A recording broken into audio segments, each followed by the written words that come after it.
வணக்கம். நான் டாக்டர் பாலாஜி, பச்சிளம் குழந்தைகளுக்கான சிறப்பு மருத்துவர். இப்போ இந்த வீடியோவில் நம்ம பார்க்க போகிறது என்னென்னா, குழந்தைகளில் பச்சிளம் குழந்தைகளில் சில விஷயங்கள்லாம் நார்மல். நம்ம அதை பெரிய பிரச்சனை அப்படின்னு சொல்லி நினச்சிக்குவோம்.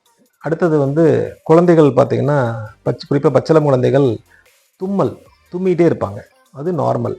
இனிஷியல் ஃபியூ டேஸில் தும்மல் நார்மல். இந்த தும்மல் ஏன் வருது அப்படின்னா, நமக்கு இந்த மூச்சில் பார்த்திங்கன்னா அந்த சில சின்ன முடியெல்லாம் இருக்கும்.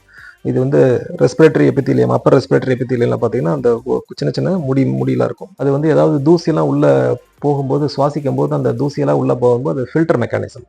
அது பிடிச்சிக்கும். அதை ஃபில்டர் பண்ணிவிட்டு அதை வெளியில் தள்ளும். வெளியில் தள்ளும்போது அந்த ஃபோர்ஸ்ஃபுல்லாக வெளியில் தள்ளுற மெக்கானிசம் தான் அந்த ஸ்னீசிங். ஸோ அதனால் இது சளி பிடிச்சிக்கிச்சு, குழந்தைக்கு கிருமி பாதிப்பு ஏதோ வந்துருச்சோ அப்படின்னும், அல்லது அம்மாவுக்கு ஸ்வீட் சாப்பிட்டாங்க அதனால தான் சளி பிடிச்சிக்கிச்சு அப்படின்னும் நினைக்க வேண்டாம். தும்மல் இனிஷியல் டேஸில் அது நார்மல்.